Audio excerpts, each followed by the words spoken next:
Hello बच्चों, क्या हाल चाल आप सबके, कैसे आप सब। वापस से स्वागत है आप सबका आपके अमेजिंग प्लेटफॉर्म यानी कि पीडब्ल्यू पे। बच्चे मैं हूं आपका mentor, friend and guide Kunal this side. कैसे आप सब।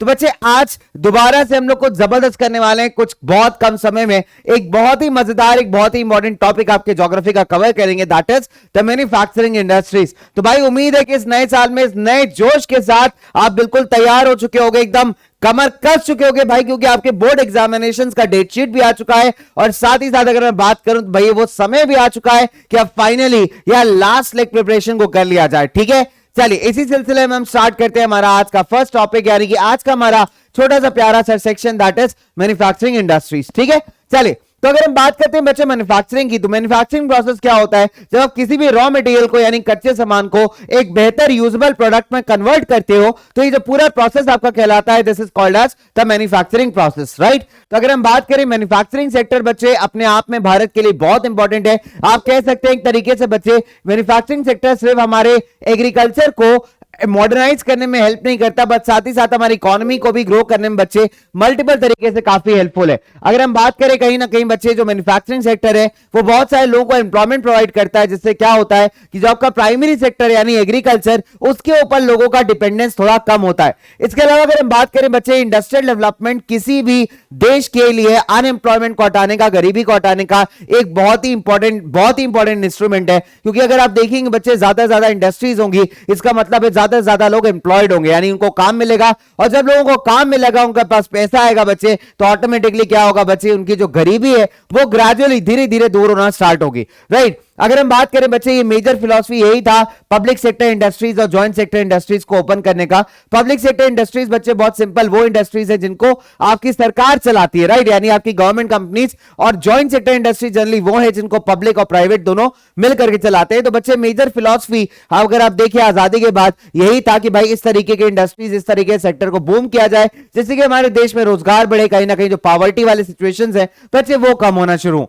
अगर हम बात करें बच्चों की हमारे जो एक्सपोर्ट है मैन्युफैक्चर्ड गुड्स का, कहीं ना कहीं बच्चों ट्रेड एंड कॉमर्स के आप कह सकते हैं मोड्स को एक्सपांड करता है। साथ ही साथ जब आप चीजों को बाहर भेजते हो तो जो मच नीडेड फॉरेन इनकम आपको चाहिए वो भी कहीं ना कहीं बच्चे इसके थ्रू आपको मिल जाती है, राइट। फिर अगर हम बात करें ऐसे कंट्रीज जो अपने रॉ मटेरियल्स को एक वाइड वैरायटी के फिनिश गुड्स यानी फाइनल प्रोडक्ट्स में प्रोड्यूस करते हैं, खासकर हाई वैल्यू प्रोडक्ट्स में, आप देखेंगे कि ऐसे कंट्रीज काफी रिच है, काफी प्रॉस्परस है। इसलिए जरूरत है बच्चे कि हम भी अपनी इस चीज को मैक्सिमाइज करें। तो भारत की प्रॉस्पेरिटी, भारत की समृद्धता इस बात में लाई करती है कि किस तरीके से अपनी मैन्युफैक्चरिंग इंडस्ट्रीज को, हमारे प्रोडक्ट्स को हम ज्यादा से ज्यादा डाइवर्सिफाई करें, ज्यादा यूज करें, ज्यादा वेरिएबल बनाएं और हाईली आप कह सकते हो प्रोडक्टिव बनाएं, जिससे इंटरनेशनल मार्केट में जब आप बेचो तो अच्छा खासा दाम हमें प्राप्त हो, अच्छा खासा वैल्यू हमें मिले, साथ ही साथ हमारे देश का जो इकोनॉमी है वो और सॉलिड तरीके से बूस्ट हो, राइट।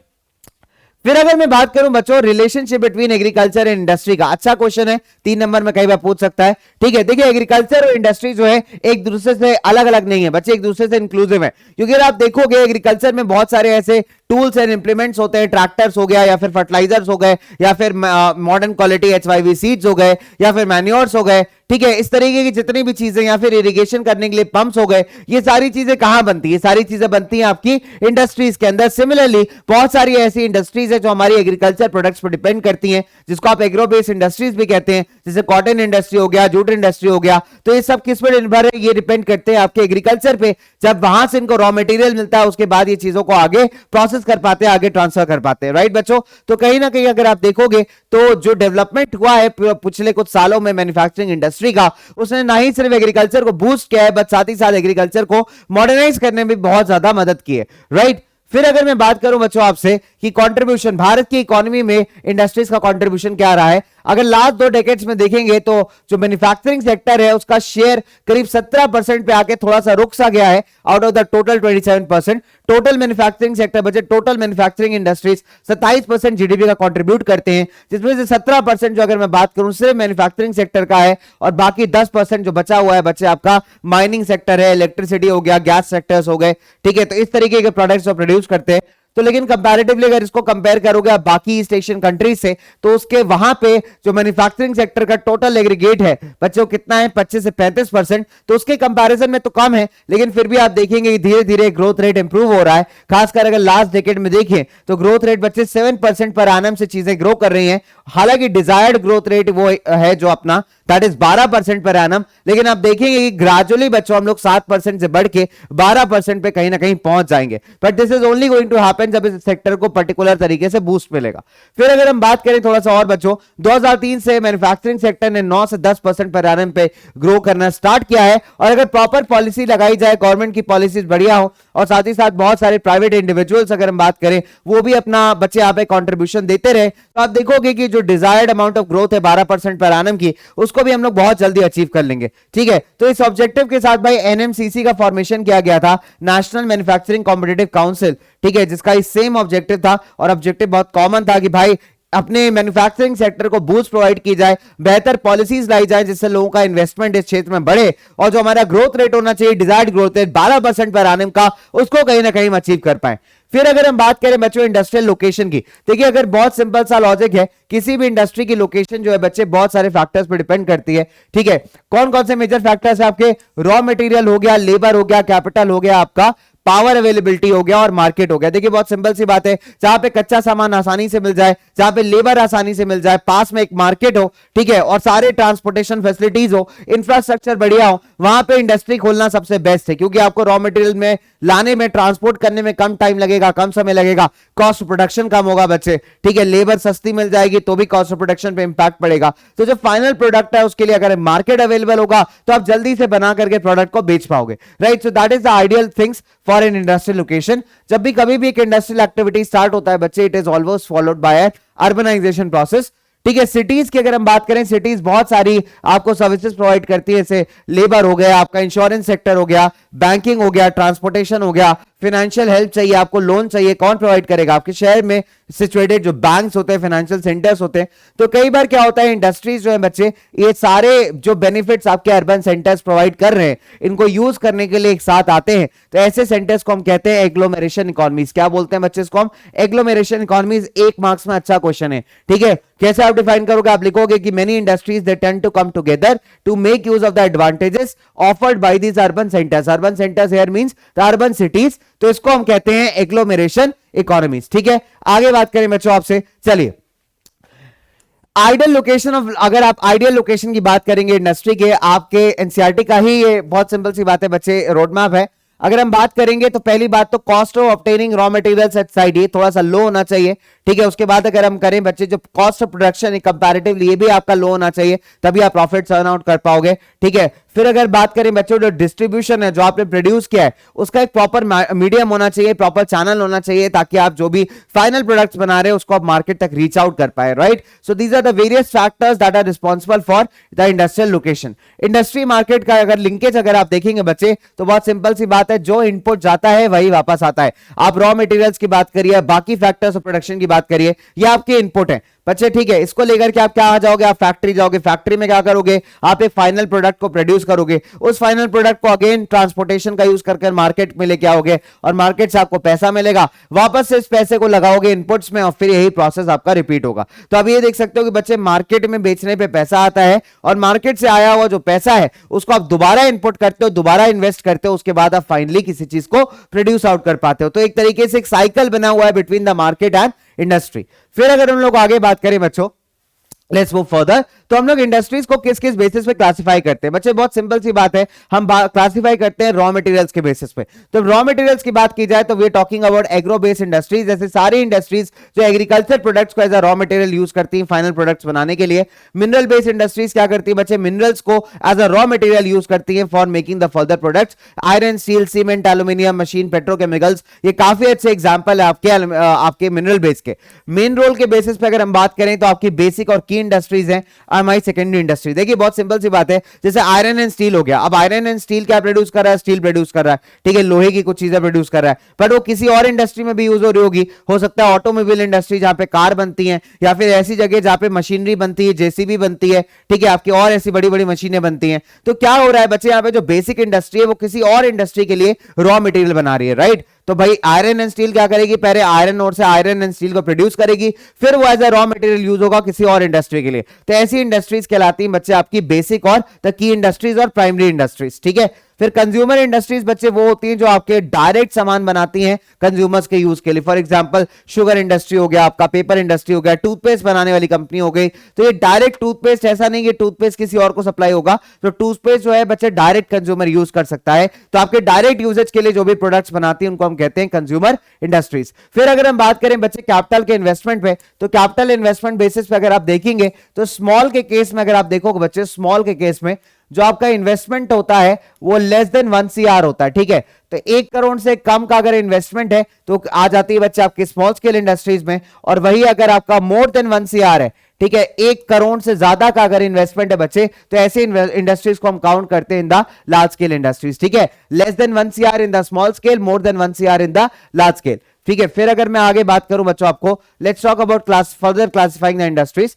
तो उसके बाद बच्चे ओनरशिप के बेसिस पे हम लोग इंडस्ट्रीज को क्लासिफाई करते हैं पब्लिक, प्राइवेट। ठीक है, in public sector, private sector, joint sector, cooperative sector. देखिए पब्लिक सेक्टर क्या है, जिसको सरकार चलाती है उसको हम पब्लिक सेक्टर कंपनीज कहते हैं, गवर्नमेंट कंपनीज कह लीजिए। इसके बाद अगर हम बात करें private sector, they are owned by private individuals, जैसे टाटा आयरन स्टील हो गया। जॉइंट सेक्टर इंडस्ट्रीज ऐसी हैं जिनको सरकार और प्राइवेट इंडिविजुअल्स दोनों मिल करके चलाते हैं, जैसे आपका ऑयल इंडिया लिमिटेड हो गया, ऑयल हो गया। और कोऑपरेटिव इंडस्ट्रीज वो होती हैं बच्चे जिसको सर्टेन ग्रुप ऑफ पीपल चलाते हैं। फॉर एग्जांपल कि मैंने जो था आपसे कहा कि भैया अपने पैसे लगाओ, हम लोग मिल करके एक बिजनेस स्टार्ट करते हैं। अब क्या होगा बच्चे, जो बिजनेस में इन्वेस्टमेंट होगा हम लोग का टुगेदर इन्वेस्टमेंट होगा, और जो भी घाटा होगा या नुकसान होगा बच्चे या प्रॉफिट्स होगा उसको हम लोग आपस में इक्वली शेयर कर लेंगे, राइट। तो ऐसी इंडस्ट्रीज कहलाती हैं आपकी कोऑपरेटिव सेक्टर्स। ठीक है, अब आगे बात करते हैं बच्चे हम लोग, पहली बात तो बेस्ड ऑन द बल्क की। अब कितना हैवी या लाइट मटेरियल आप प्रोड्यूस कर रहे हो, कितना हैवी रॉ मटेरियल आप यूज कर रहे हो, इसके बेसिस पे हम बात करते हैं of the heavy industries and the light industries. ठीक है, हैवी इंडस्ट्रीज का अच्छा एग्जांपल है आयरन स्टील। यहाँ पे आयरन स्टील दोनों काफी बल्की मटेरियल है। लाइट इंडस्ट्रीज जो जिनका रॉ मटेरियल काफी हल्का होता है, लाइट गुड्स प्रोड्यूस करते हैं, लाइक आपके electrical industries. So they are a very good example of your industries based upon bulk and weight of the raw material. फिर अगर हम लोग बात करें बच्चे, चलिए बात करते हैं हम लोग ये एग्रो बेस्ड इंडस्ट्रीज की। सारे इंडस्ट्रीज को यहाँ पे फटाफट से डिस्कस करेंगे। Let's begin with the agro base. तो अगर हम बात करें बच्चे, हमारा टेक्सटाइल इंडस्ट्री एग्रो बेस के अंदर ये भारत के 4% जीडीपी कंट्रीब्यूट करता है। Only industry in the country है जो कि सेल्फ रिलायंट है, यानी रॉ मटेरियल को प्रोसेस करने से लेके फाइनल प्रोडक्ट बनाने तक सारी चीजें एक सिंगल इंडस्ट्री के अंदर हो जाती हैं। सेकेंड लार्जेस्ट इंडस्ट्री है with respect to generating employment, करीब 35 मिलियन लोगों को बच्चे जॉब देती है। एग्रीकल्चर के बाद दूसरी ऐसी इंडस्ट्री जो सबसे ज्यादा लोग जहां पे काम करते हैं। इसके बाद अगर हम बात करें बच्चे कॉटन टेक्सटाइल थी, भाई कॉटन टेक्सटाइल जो है भारत का पुराने जमाने से काफी फेमस है। 18वीं शताब्दी के बाद अगर हम बात करें बच्चों, जब पावर लूम्स आए यानी इलेक्ट्रिसिटी ऑपरेटेड जो है यहाँ पे लूम्स आने स्टार्ट हुए, तो ट्रेडिशनल हैंडलूम से बच्चे हाथ से चलाने वाली मशीनें थी, उस इंडस्ट्री को काफी बड़ा सेटबैक लगा। पहला सक्सेसफुल टेक्सटाइल मिल की अगर हम बात करूं तो मुंबई में 1854 में स्टार्ट की गई थी। इसके अलावा अगर आप देखेंगे अर्ली ईयर्स में जो कॉटन टेक्सटाइल इंडस्ट्री थी वो मेजरली आपका महाराष्ट्र एंड गुजरात में सिचुएटेड थी स्टार्टिंग ईयर्स में। इसका सबसे बड़ा रीजन था कि यहाँ पे कच्चा कॉटन, मार्केट, ट्रांसपोर्टेशन, ठीक है, पोर्ट फैसिलिटीज, ये सारी की सारी चीजें आराम से अवेलेबल थी। प्लस यहाँ का जो क्लाइमेट था और जो लेबर था बच्चे वो भी बड़ा सूटेबल था, यानी लेबर सस्ता था और क्लाइमेट काफी फेवरेबल था, जिसके चलते मैक्सिमम इंडस्ट्री जो है आपकी वो महाराष्ट्र और गुजरात में सिचुएटेड थी। तो बच्चे 2 मार्क्स में क्वेश्चन आपसे पूछ सकता है, दिस इज इंपॉर्टेंट। ठीक है, फिर अगर हम बात करें यहाँ पे स्पिनिंग जो है अभी, स्पिनिंग बच्चे, स्पिनिंग मतलब होता है, क्या होता है बच्चे, किसी चीज को वीव करना। ठीक है, मतलब कहने का मतलब किसी चीज को घुमाना, दैट्स कॉल्ड स्पिनिंग। बट यहाँ पे हम क्या घुमा रहे हैं, यहाँ पे हम धागा बना रहे हैं, राइट। कॉटन से क्या बनता है, धागा बनता है, धागे से फैब्रिक बनता है, फैब्रिक से फिर फाइनली एक गारमेंट यानी कि फाइनल ड्रेस तैयार होती है, राइट बच्चे। तो ये आपका प्रोसेस होता है। स्पिनिंग अभी भी अगर आप देखेंगे तो महाराष्ट्र, गुजरात, तमिलनाडु में ही की जाती है मैक्सिमम। हाउएवर वीविंग जो है काफी ज्यादा डिसेंट्रलाइज्ड है, यानी भारत के ऑल बहुत सारे एरियाज में आपको वीविंग देखने को मिलेगी, यानी कपड़े, एक कॉटन फाइबर को एक फैब्रिक में वीव करने का जो प्रोसेस आपको भारत के बहुत सारे एरियाज मिलेगा। भारत में बच्चों वर्ल्ड क्लास प्रोडक्शन है स्पिनिंग का, लेकिन वीविंग जो है हमारा लो क्वालिटी ऑफ फैब्रिक को सप्लाई करता है। उसका बेसिक रीजन क्या है बच्चों, कि होता क्या है कि भाई जो हमारा हाई क्वालिटी कॉटन है ना उसको हम कई बार यूटिलाइज नहीं कर पाते। हमारा स्पिनिंग प्रोसेस एक्सीलेंट है, लेकिन जब बात करते हैं उस स्पिनिंग से जो भी आपको हाई क्वालिटी कॉटन मिल रहा है उसको फैब्रिक में कन्वर्ट करने की, तो हमारे फैब्रिक के जो स्टैंडर्ड्स इतने बढ़िया नहीं है। एज ए रिजल्ट हमें उसका बहुत सारा लॉस होता है। एंड बहुत सारा जो हमारा रॉ कॉटन है या फिर अगर हम बात करें जो हमारे धागे हैं, कॉटन के फाइबर है बच्चे, वो जो है भारत से बाहर एक्सपोर्ट हो जाता है। फिर अगर हम बात करें जैसे इंडिया जो है बच्चे जापान को यान एक्सपोर्ट करता है। फिर कंट्री अगर हम बात करें, we also export to US, UK, Russia, France, East European countries, Nepal, Nepal, Singapore, Sri Lanka, African countries, और वही यूरोप में बनी हुई जो कॉटन की शर्ट है हम ही को आकर वापस भेजते हैं 7,000 रुपए में, 6,000 रुपए में, ठीक है। भारत का ही कॉटन इंपोर्ट किया जाता है, भारत से कॉटन रॉ कॉटन लिया जाता है, बट उनके वीविंग प्रोसेसेस हमसे कहीं ज्यादा बेटर है, कहीं ज्यादा एडवांस है। इसका फायदा उठा करके अपनी ब्रांडिंग करके बच्चे वही जो सस्ता कॉटन खरीद के उन्होंने शर्ट प्रोड्यूस की, जिसकी शायद कॉस्ट ऑफ प्रोडक्शन होगी आपकी 1,000-1,200 रुपए बच्चे, तो वही कॉस्ट ऑफ प्रोडक्शन के बाद अगर आप देखोगे तो जो फाइनल शर्ट आपको पड़ती है बच्चे इंडिया में जब वापस भेजते हैं तो पड़ती है आपको 5-6 हजार रुपए के आसपास, right. Now let's talk about Bharat के पास सेकंड लार्जेस्ट इंस्टॉल्ड कैपेसिटी है स्पिंडल्स की, ठीक है। स्पिंडल्स क्या होते हैं बच्चे? एक टूल यूज होता है जिससे आप धागा बनाते हो, ठीक है। आफ्टर चाइना, इंडिया अगर बात करें बच्चे कॉटन यार्न में हमारा ट्रेड जो है काफी ज्यादा है। अगर कॉटन यार्न की प्रोडक्शन की बात करें तो इंटरनेशनल ट्रेड में 25% जो है बच्चे भारत का अकाउंटेबिलिटी है। फिर अगर हम बात करें जो हमारा trade in final finish garments है वो सिर्फ 4% है। तो आप देख सकते हो बच्चे जो रॉ एक्सपोर्ट्स हैं वो तो हमारे काफी ज्यादा है, लेकिन फाइनल प्रोडक्ट्स की बात करें तो उसमें हमारा शेयर कंपैरेटिवली कम है। फिर अगर हम बात करते हैं बच्चे प्रॉब्लम्स जो कि हमारी कॉटन टेक्सटाइल फेस कर रही है, पहले तो आपकी इलेक्ट्रिसिटी प्रॉपर नहीं है, मशीनरी काफी आउटडेटेड है, हमारा लेबर काफी एफिशिएंट नहीं है, इसके अलावा सिंथेटिक फाइबर इंडस्ट्री से हमको काफी ज्यादा कंपटीशन फेस करने को मिल रहा है। फिर अगर हम बात करते हैं बच्चों यहां पे लेट्स टॉक अबाउट फर्दर, तो ये हमारी कुछ मेजर टेक्सटाइल इंडस्ट्रीज हैं, cotton textile, silk textile, woollen textile. Again this is again very very important. तो अगर आप देखोगे बच्चे वूलन टेक्सटाइल आपको जनरली जो पंजाब वाला रीजन है, कुछ पार्ट्स ऑफ उत्तर प्रदेश है, कुछ पार्ट्स ऑफ गुजरात है, यहाँ पे ज्यादा कंसंट्रेटेड मिलेगी। कॉटन टेक्सटाइल बच्चे काफी ज्यादा बाइफर्केटेड है, मैंने काफी ज्यादा स्कैटर्ड है, खासकर महाराष्ट्र और गुजरात वाले रीजन में आपको मैक्सिमम कॉटन टेक्सटाइल मिलेगा। फिर कुछ कॉटन टेक्सटाइल मिल जाएगा आपको यूपी वाले एरियाज में, ठीक है। सिल्क टेक्सटाइल आपको मिलेगा श्रीनगर वाले एरिया में। इसके अलावा अगर आप बात करें तो बच्चे कुछ आपको कर्नाटका वाले एरिया में, मैसूर वाले एरिया में, यहां पे आपको मेजर जो है सिल्क प्रोडक्शन मिल जाता है बच्चे। So this map is again very very important. चलिए आगे बात करें हम लोग यहां पे, लेट्स मूव फर्दर। तो अगर हम लोग आगे बात करें बच्चे let's talk about the jute textiles. Bharat जो है बच्चे लार्जेस्ट प्रोड्यूसर है रॉ जूट का, जूट गुड्स का। मैक्सिमम जूट मिल्स भारत में वेस्ट बंगाल में लोकेटेड है, mainly along the banks of Hooghly river. पहली जूट मिल बच्चे कोलकाता में रिश्रा के आसपास सेटअप हुआ था 1859 में। 1 मार्क में क्वेश्चन इंपॉर्टेंट बन जाता है। फिर अगर हम बात करते हैं थोड़ा सा और आगे बढ़ते हैं बच्चों, यहाँ पे फैक्टर्स जो कि रिस्पॉन्सिबल है, ये अच्छा क्वेश्चन है, 3 नंबर में आपसे पूछ सकता है कि what are the factors responsible for concentration of jute industry in the Hooghly basin, ठीक है। इसके कई सारे रीजन है। पहली बात तो जूट प्रोड्यूसिंग एरियाज है, वाटर ट्रांसपोर्ट काफी इनएक्सपेंसिव है, यहाँ पे इंफ्रास्ट्रक्चर बहुत अच्छा है, रोडवेज, रेलवेज, वाटरवेज, सबसे यहाँ पे कनेक्टिविटी है। फिर अगर मैं बात करूं बच्चे रॉ जूट, कच्चे जूट को प्रोसेस करने के लिए बहुत सारा पानी चाहिए होता है, तो वो पानी आसानी से अवेलेबल है यहाँ पे। चीप लेबर आपको मिल जाती है वेस्ट बंगाल से और बिहार, उड़ीसा, यूपी के स्टेट से। कोलकाता बच्चे as a large urban centre जो है banking, insurance and port facilities जैसे काफी सारी फैसिलिटीज को यहाँ पे प्रोवाइड करता है, जिससे कि यहाँ पे जूट प्रोडक्शन करना काफी इजी हो जाता है। फिर अगर हम बात करें बच्चे जूट इंडस्ट्री में हमारे काफी सारे चैलेंजेस फेस कर रही है, जैसे इंटरनेशनल मार्केट के अंदर अगर आप देखेंगे तो हमारे जो सिंथेटिक सब्स्टिट्यूट्स है, ठीक है, और जो कॉम्पिटिटर्स है आपके Bangladesh, Brazil, Philippines, Egypt and Thailand, ये अच्छा खासा चैलेंज पोस्ट करते हैं हमारी जूट इंडस्ट्रीज को। इसके अलावा अगर आप देखेंगे जो आर्टिफिशियल फाइबर्स है वो कंपैरेटिवली सस्ते होते हैं, तो लोग उनके लिए जाना ज्यादा पसंद करते हैं कंपेयर टू द जूट जो थोड़ा कंपैरेटिवली एक्सपेंसिव पड़ता है when compare to the synthetic fibres. इसीलिए बच्चे जूट के प्रोडक्शन के लिए नेशनल जूट पॉलिसी को फॉर्मुलेट किया गया था 2005 में। इसका ऑब्जेक्टिव बहुत सिंपल था कि प्रोडक्टिविटी को इंक्रीज किया जाए, क्वालिटी को इंप्रूव किया जाए और बेहतर प्राइसेस प्रोवाइड किया जाए जूट फार्मर्स को, जिनसे उनका जो पर हेक्टेयर प्रोडक्शन है बच्चे वो थोड़ा सा बढ़ जाए, right. So that was the national jute policy. 1 से 2 मार्क्स में क्वेश्चन आ सकता है, that's a nice one.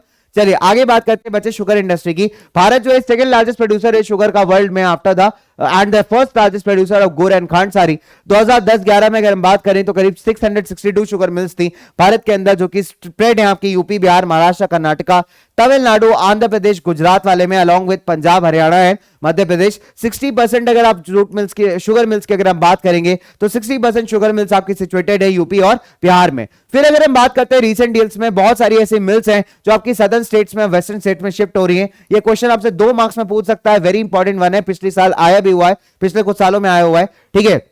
Problem क्या है बच्चों यहाँ पे, नंबर 1 ये देखिए इस वजह से साउथ और वेस्टर्न पार्ट्स में भाई शुगर मिल्स जा रही हैं, क्योंकि यहाँ पे जो शुगर केन प्रोड्यूस है उसका सुक्रोज कंटेंट काफी हाई है।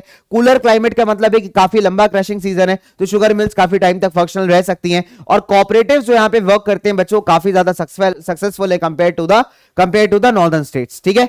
फिर अगर हम बात करते हैं बच्चों इंडस्ट्रीज, ऐसी इंडस्ट्रीज जो मिनरल्स को as a raw material use करती है उसको हम क्या कहते हैं, हम कहते हैं बच्चों उसको मिनरल बेस्ड इंडस्ट्रीज। इसमें सिलसिले में पहली इंडस्ट्री आती है आपका आयरन और आयरन स्टील इंडस्ट्री। ठीक है, आयरन स्टील इंडस्ट्री एक बेसिक इंडस्ट्री बिकॉज ये बाकी सारी इंडस्ट्रीज को एज मशीनरी प्रोवाइड करती है या फिर रॉ मटेरियल प्रोवाइड करती है। स्टील को बच्चे रिक्वायरमेंट होती है बहुत सारी गुड्स बनाने के लिए, कंस्ट्रक्शन गुड्स हो गए, साइंटिफिक इक्विपमेंट्स हो गए, सर्जिकल इक्विपमेंट्स हो गए। ठीक है, अगर हम बात करें किसी भी देश का प्रोडक्शन और कंजम्पशन ऑफ स्टील जो है उसके इकोनॉमिक इंडिकेटर माना जाता है, यानी अगर स्टील यूज हो रही है तो मतलब डेफिनेट सी बात है बहुत सारी इंडस्ट्रीज यहाँ पे फ्लरिश कर रही है। भारत का रैंक जो है बच्चे 4th है in terms of unrefined steel. ठीक है, and India is the largest producer of sponge iron. China जो है बच्चे लार्जेस्ट प्रोड्यूसर और कंज्यूमर ऑफ स्टील है, इस चीज को याद रखिएगा। 2004 में जो था भारत आपका लार्जेस्ट एक्सपोर्टर था स्टील का।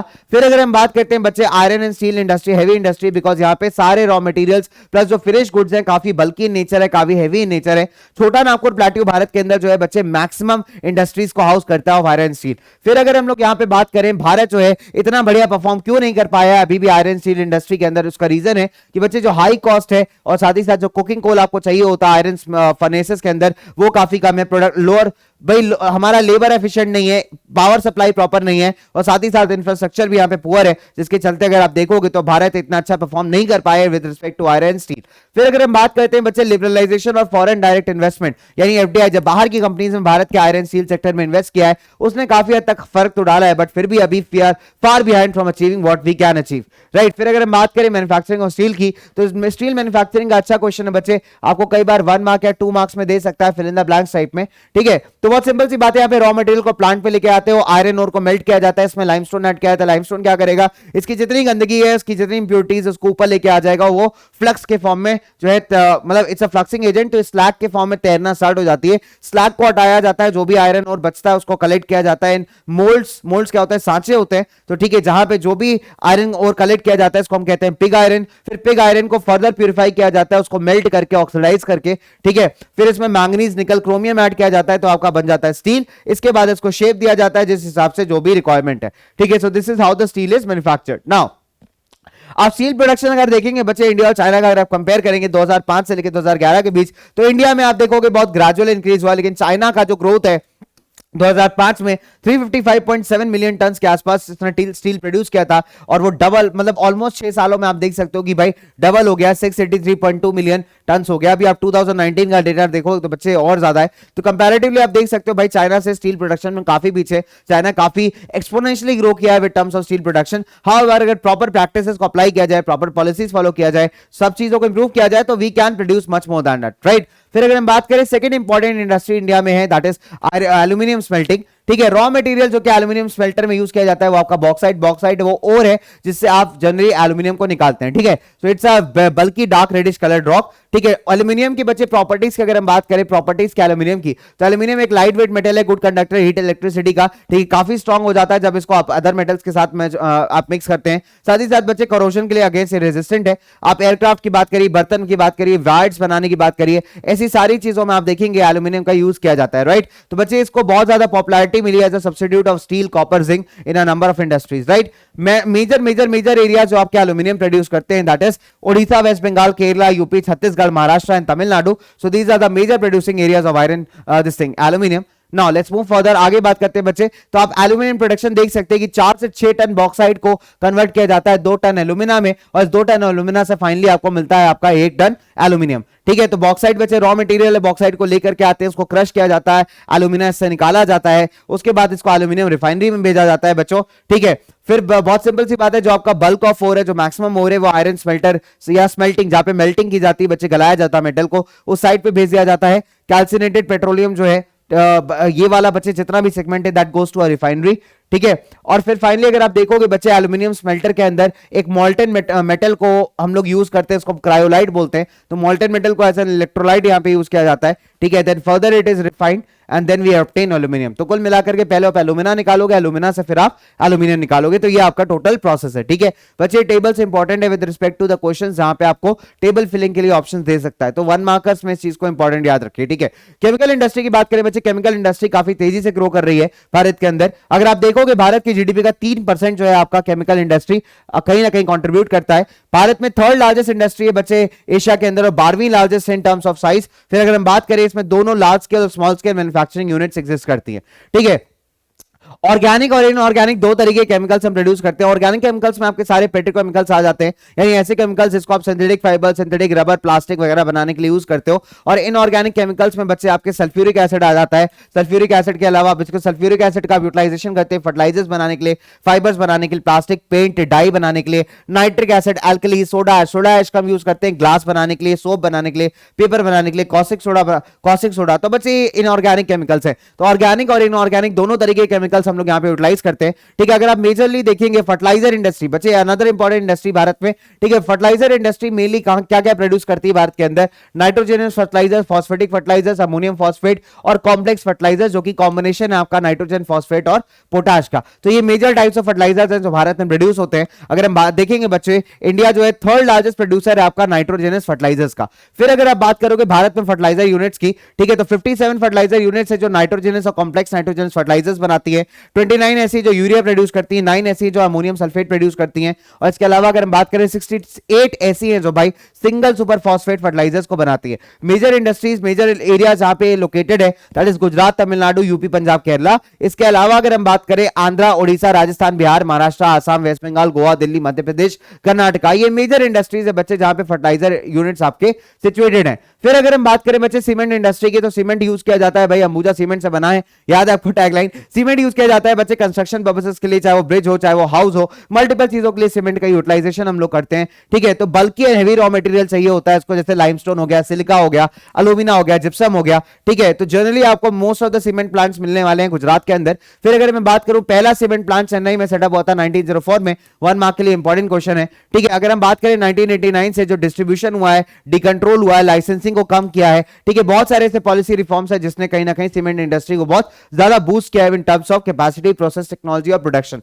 ठीक है, ये इंडस्ट्री अगर हम बात करें एक्सपोर्ट के मामले में, साथ ही साथ प्रोडक्शन के मामले में काफी अच्छा परफॉर्म कर रही है। फिर अगर आप बात करते हैं बच्चों यहाँ पे ऑटोमोबाइल, यानी कि बैठ मेरी गाड़ी में है ना, चल सैर करा दूं, तो भाई सिंपल सी बात है, यानी गाड़ी बनाने वाला जो सेक्टर है आपका जनरली ऑटोमोबाइल इंडस्ट्री। तो बच्चे भारत के अंदर बहुत सारी इंडस्ट्रीज में अगर हम बात करें, ऑटोमोबाइल दो तरीके के आपके व्हीकल्स बनाता है, पैसेंजर व्हीकल जिसमें आप गेड़ियां मारते हो, और दूसरा आपका ट्रांसपोर्टेशन व्हीकल्स यानी ट्रक्स वगैरह हो गए। ठीक है, लास्ट 15 सालों में बहुत तगड़ा ग्रोथ एक्सपीरियंस किया ऑटोमोबाइल ने। एफडीआई अगर हम देखें, बहुत सारी फॉरेन कंपनीज ने आकर के भारत में इन्वेस्ट किया है, नई टेक्नोलॉजी लेके आए, because of this sector has grown. Automobile industry अगर हम बात करें, 15 मैन्युफैक्चरर्स हैं हमारे पास पैसेंजर और मल्टी यूटिलिटी व्हीकल्स बनाने के लिए। ठीक है, 9 मैन्युफैक्चरर्स है जो कि कमर्शियल व्हीकल्स बनाते हैं, 14 ऐसे हैं जो कि 2 एंड 3 व्हीलर्स बनाते हैं। ठीक है, तो भारत के अंदर आप पता होगा बच्चे, सुजुकी बनाता है। सुजुकी के अलावा अगर हम बात करें, वी हैव महिंद्रा बहुत सारी कार्स बनाता है। महिंद्रा का एक्सयूवी बहुत फेमस है, महिंद्रा स्कॉर्पियो बहुत फेमस है, राइट। तो बच्चे ये टोटल यूनिट्स भारत के अंदर दैट प्रोड्यूस द ऑटोमोबाइल। फिर अगर हम बात करें आईटी इलेक्ट्रॉनिक्स की, तो आईटी इलेक्ट्रॉनिक्स इंडस्ट्री बच्चे बहुत सारा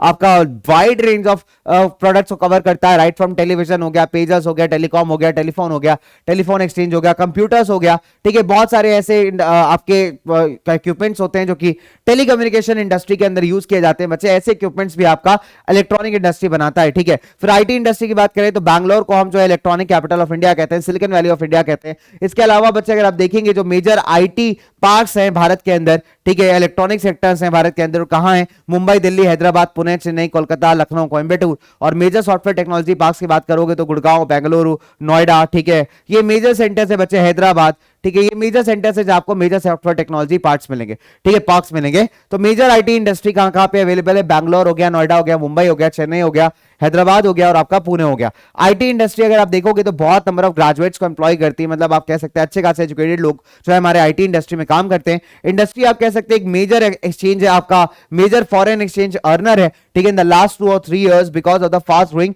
बिजनेस प्रोसेस आउटसोर्सिंग, यानी बीपीओ सेक्टर आप जिसको कॉल सेंटर के नाम से भी जानते हैं। तो अगर आप देखेंगे दिल्ली एनसीआर, ठीक है, दिल्ली, फरीदाबाद, गुड़गांव, नोएडा के अंदर, ठीक है, बहुत सारे आपको कॉल सेंटर्स मिलेंगे, बहुत सारे आईटी कंपनीज के बैकएंड ऑफिसेस मिलेंगे। तो यहां पे बच्चे कहीं ना कहीं इस इंडस्ट्री ने फॉरेन एक्सचेंजेस को बहुत ज्यादा हद तक ग्रो करवाया है।